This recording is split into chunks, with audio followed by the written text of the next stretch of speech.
Havol H9 haqiqiy erkaklar o'yinchog'i. Bu avtomobilni saloniga kirishingiz bilan Xitoy avtomobili degan stereotiplarni unutasiz. Jeep, Range Rover, Toyota aynan shunday gigant yo'l talamaslar orasida o'z o'rniga ega bo'lgan Havol H9 yoki xitoylik Prado haqida gaplashamiz. R19 diametrli diskalar va 265 mmlik keng yoyilgan shinalar. Yumshoq charm, sifatli plastik va yog'ochli panellar. Old o'rindiqlarda esa nafaqat isitish, balki ventilyatsiya va massaj funksiyalari ham mavjud. Katta sensorli ekran va raqamli asboblar paneli.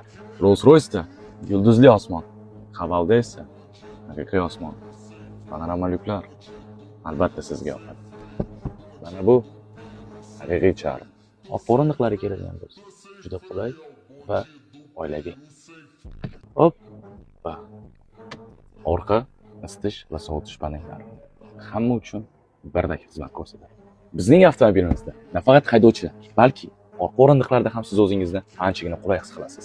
Masalan, bu yerda 3 kishi, orqada farzandlaringizga bitta kichkinagina uy qilib bersangiz bo'ladi. Aytib o'tganimdek, orqasiga bitta uy qurib olsangiz bo'ladi. Benzin sarfi esa katta bo'lgan Gentrasdan ham kamroq, 100 ga 10 litr.